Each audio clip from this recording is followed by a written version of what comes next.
Hello friends, दोस्तों मैं doctor Amandeep treatment explain channel में आपका स्वागत करता हूं। दोस्तों बहुत से पेशेंट जो अपना लिपिड प्रोफाइल यानी कि अपने फैट की एनालिसिस करवाते हैं तो उनके ब्लड में ट्राइग्लिसराइड लेवल्स जो हैं वो हाई आते हैं। तो उनके दिमाग में होता है कि भी कोलेस्ट्रॉल्स तो उनकी बॉडी फैट्स हुए तो ट्राइग्लिसराइड आखिर क्या है और ये किस बला का नाम है, और अगर ट्राइग्लिसराइड बॉडी में हाई हो जाएं तो इसको कैसे कम किया जा सकता है, और अगर ट्राइग्लिसराइड्स हाई हो तो इससे हमारी बॉडी में क्या इफेक्ट्स हो सकते हैं, हमें कौन से हेल्थ इश्यूज जो हैं वो फेस करने पड़ सकते हैं। आज की वीडियो इसी बात पे कंसंट्रेट करेगी कि अगर ट्राइग्लिसराइड लेवल्स बॉडी में हाई हो तो हमें कौन सी मेडिकल कंडीशंस का सामना करना पड़ सकता है, और साथ ही साथ इस हम ये भी जानेंगे कि कौन से वो फूड हैं जिनको खाकर हम अपने ट्राइग्लिसराइड लेवल को कम कर सकते हैं। तो आइए दोस्तों, देर ना करते हुए शुरू करते हैं आज की वीडियो। शुरू करने से पहले मैं हमेशा की तरह रिक्वेस्ट करता हूं, अगर आप हमारे चैनल पे नए हैं तो प्लीज हमारे चैनल को सब्सक्राइब जरूर कर दीजिए। तो आइए दोस्तों, जानते हैं कि ट्राइग्लिसराइड लेवल्स आखिर क्या होते हैं। ट्राइग्लिसराइड एक टाइप का फैट होता है जो कि unsaturated fatty acids, trans fatty acids और सैचुरेटेड फैटी एसिड्स से बनता है। आपको जानना पड़ेगा कि फैट्स की आखिर कितनी टाइप्स होती हैं। फैट्स जो होते हैं वो 3 टाइप्स के होते हैं। इनमें से जो हमारी बॉडी के लिए अच्छा है वो होता है अनसैचुरेटेड फैटी एसिड्स। जो सैचुरेटेड फैटी एसिड्स हैं और ट्रांस फैटी एसिड्स हैं, ये हमारे बॉडी में जब ज़्यादा मात्रा में चले जाएं तो ये ट्राइग्लिसराइड लेवल को बढ़ा देते हैं। इन्हीं ट्रांस फैटी एसिड्स को और साथ ही साथ सैचुरेटेड फैटी एसिड्स से युक्त फूड जो होता है जिनमें ये ज़्यादा मिलता है, अगर उस फूड को हम ज़्यादा कंज्यूम कर लें तो हमारी बॉडी में ये ट्राइग्लिसराइड लेवल्स भी हैं वो अपने आप बढ़ जाते हैं।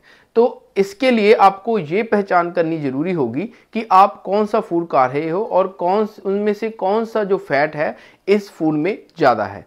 तो वो आपकी दुविधा मैं वीडियो में आगे चल के दूर कर दूंगा कि आपको कौन कौन से जो फैट्स हैं वो खाने चाहिए और कौन कौन से फैट्स जो हैं वो छोड़ने चाहिए।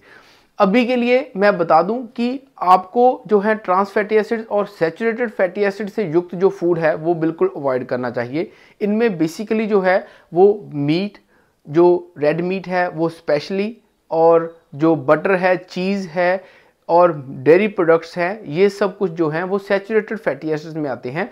तो अगर आप इनका कंजप्शन ज़्यादा करते हो तो आपकी बॉडी में जो है वो ट्राइग्लिसराइड लेवल्स जो हैं वो बढ़ जाते हैं।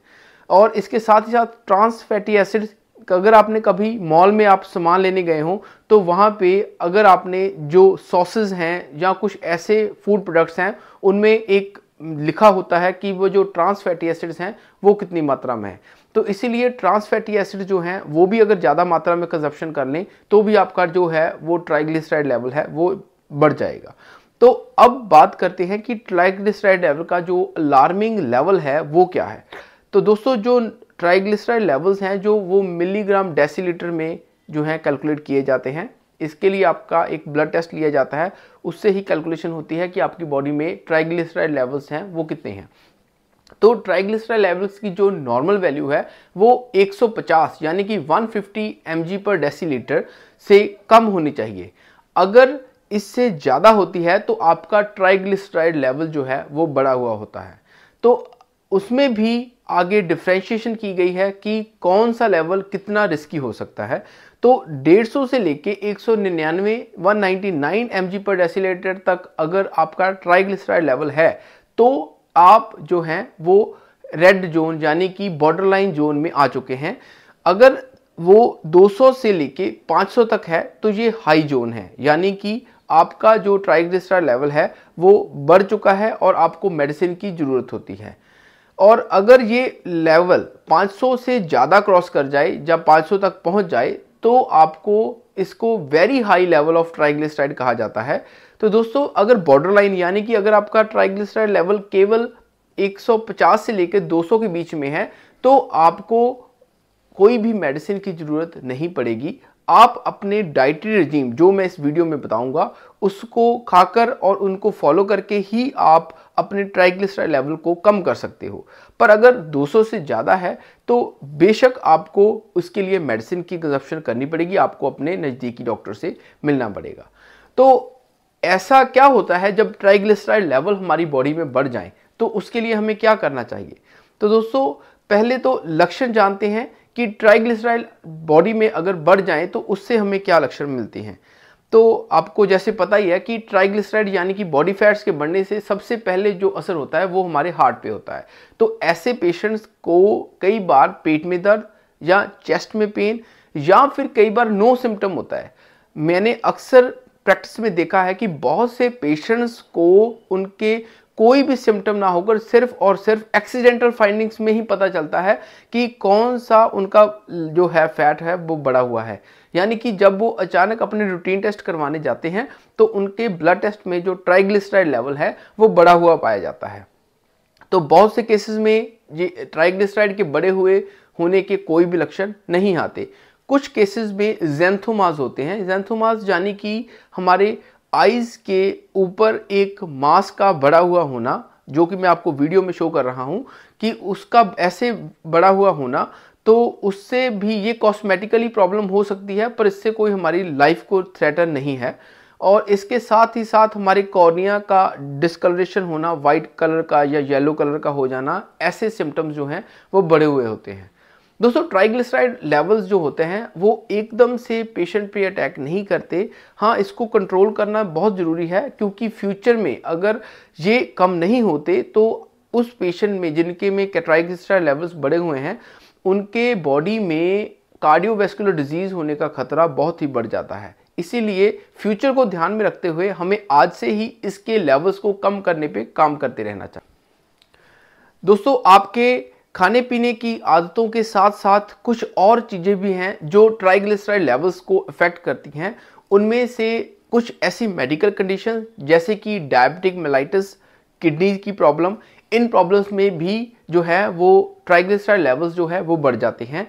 इसके साथ साथ कुछ मेडिसिन जैसे कि हार्मोनल पिल्स या फिर जो ऐसी मेडिसिन जैसे कि थायराइड की मेडिसिन या जिन पेशेंट को हाइपोथायराइडिज्म हो, उनमें भी ये देखा गया है कि उनके ट्राइग्लिसराइड लेवल्स हैं वो बढ़े हुए पाए जाते हैं। कुछ पेशेंट्स जो हैं वो अल्कोहल की कंजप्शन करते हैं। अल्कोहल को ज़्यादा मात्रा में कंजप्शन करने से भी जो है वो ट्राइग्लिसराइड लेवल्स जो हैं वो बढ़ जाते हैं। तो आगे बढ़ने से पहले जैसे मैंने आपसे वादा किया था कि मैं आपको फैट्स के बारे में प्रॉपर इन्फॉर्मेशन दूंगा। दोस्तों, जो फैट्स होती हैं वो 3 टाइप्स की होती हैं। एक तो होती हैं अनसैचुरेटेड फैटी एसिड्स, जो कि हमारी बॉडी के लिए अच्छी हैं। इसका जो ओरिजिन है वो नेचुरल ओरिजिन यानी कि प्लांट्स ओरिजिन भी होता है, जैसे कि जो प्लांट सीड्स होते हैं, वॉलनट जिसको कह दिया जाता है, और जहाँ फिर बादाम, इन चीज़ों से हमें जो ऑयल मिलता है, जो फैट्स मिलते हैं, वो हमारी बॉडी के लिए अच्छे होते हैं। ये होते हैं अनसैचुरेटेड फैटी एसिड्स, और इनमें ओमेगा 3 फैटी एसिड्स भी इंक्लूड होता है, जो कि हमारे हार्ट की हेल्थ के लिए और वैसे भी हमारे शरीर की नॉर्मल एक्टिविटी के लिए बहुत ज़्यादा ज़रूरी है। इसीलिए ओमेगा 3 फैटी एसिड्स और जो नेचुरल ओरिजिन के फैटी एसिड्स हैं, अनसैचुरेटेड फैटी एसिड्स, वो हमारी बॉडी के लिए अच्छे हैं। इसके बाद आता है जो कि खतरे का निशान है, saturated fatty acids. Saturated fatty acids जैसे कि हम चीज़ लेते हैं या फिर चिकन और रेड मीट, और इसके साथ साथ जो डेयरी प्रोडक्ट्स जैसे कि आप मक्खन ले ले, दही ले ले, इनमें सैचुरेटेड फैटी एसिड्स होते हैं। अगर आप इनका आप कंजप्शन करते हो, अगर आप लिमिटेड मात्रा में करते हो, आपको बिल्कुल समझदारी से यूज़ करते हो, तो आपकी बॉडी में जो ट्राइग्लिसराइड लेवल्स हैं वो नॉर्मल रहेंगे। पर अगर ये बॉडी में आप ज़्यादा कंज्यूम करें तो आपकी बॉडी में ट्राइग्लिसराइड लेवल्स डेफिनेटली हाई होते हैं। तो ट्राइग्लिसराइड एक सर्कुलेटिंग फैट होता है जो कि बाद में जो कोलेस्ट्रॉल का रूप लेता है। तो आपको अपने ट्राइग्लिसराइड लेवल कम करने पड़ेंगे जिससे कि आपका फ्यूचर में कोलेस्ट्रॉल लेवल जो है वो कम रहे। तो इसके बाद जो सबसे खतरनाक फैट्स होते हैं वो होते हैं ट्रांस फैट्स, जो कि हमें जो आजकल के पैक्ड फूड में मिलते हैं, आजकल के हमें जो मैन मेड फैट है उनमें मिलते हैं। ये ट्रांस फैटी एसिड जो हमारे हार्ट के लिए बहुत ही ज़्यादा खतरनाक हैं, इसीलिए इससे बच के रहना चाहिए। तो अब हम क्या कर सकते हैं कि हम अगर हमारा ट्राइग्लिसराइड लेवल ज़्यादा हो जाए, तो जैसे कि आपको कारणों में बताया गया है कि सबसे पहले तो आप अपनी डाइट को अच्छे से कंट्रोल कर लें। आप लो फैट कंटेंट डाइट लें और साथ ही साथ लो कार्ब डाइट भी लें। इससे कि आपका बॉडी वेट जो है वो परफेक्ट शेप में आएगा और साथ ही साथ जो एक्स्ट्रा सर्कुलेटिंग फैट है वो भी कम होगा। आप अपनी एक्टिविटी ऐसी रखें कि जितना फूड आपने कंज्यूम किया है उसको उतनी बढ़ी हुई कैलोरीज को आप उसी दिन कंज्यूम कर सके। दोस्तों हमारा शरीर एक स्टोर हाउस की तरह काम करता है। जब भी हम इसमें ज़्यादा फूड कंज्यूम कर लेते हैं तो ये बाद में यही बॉडी में स्टोर करने शुरू कर देता है, जिससे कि हमें मोटापा और ट्राइग्लिसराइड के बढ़ने जैसे सिम्टम्स आते हैं। इसीलिए हमें जो कंजम्पशन है वो अपनी कम रख के साथ में हमें अपना जो बर्निंग पावर है, जो कि हमें इसको बर्न आउट करने का प्लान है, वो ज़्यादा समझदारी से करना चाहिए। आप अपनी वॉक को ज़्यादा कर सकते हो, आप अपने रूटीन को ऐसा कर सकते हो जिससे में आप कम आराम करके ज़्यादा काम करो। फिजिकल एक्टिविटी बहुत ही ज़्यादा इंक्लूडेड है, क्योंकि आपने देखा है कि जब पेशेंट ज़्यादा ओवरवेट हो जाते हैं तो उनकी बॉडी में ऐसी प्रॉब्लम्स आने लगती हैं। तो इसके साथ साथ अल्कोहल का जो यूज़ है वो कम करना चाहिए। हाँ, फैट्स का अगर आपने यूज़ करना ही है तो अनसैचुरेटेड फैटी एसिड्स का ही यूज़ करना चाहिए। इसके साथ साथ आपको अपने खान पीन के साथ साथ आप अपने स्लीप का ध्यान, यानी कि नींद का ध्यान भी रखना चाहिए, क्योंकि अगर आपकी नींद अच्छी है तो आपका जो बॉडी का मेटाबॉलिज्म है वो भी अच्छा रहेगा। और जिन पेशेंट्स को कोई ऐसी प्रॉब्लम है, क्रॉनिक प्रॉब्लम है या कोई मेडिकेशन की हिस्ट्री है, उसके लिए वो अपने डॉक्टर के साथ इसके बारे में सलाह करें और साथ ही साथ वो कुछ ऐसी एक्टिविटीज़ ज़रूर साथ में रखें जिससे कि उनकी बॉडी में जो इस फैट्स का कंजप्शन है, जो फैट का जो एक्सक्रीशन है, वो अच्छे से होता रहे। तो दोस्तों ये सब बातें थी जो ट्राइग्लिसराइड लेवल्स के साथ संबंधित थी।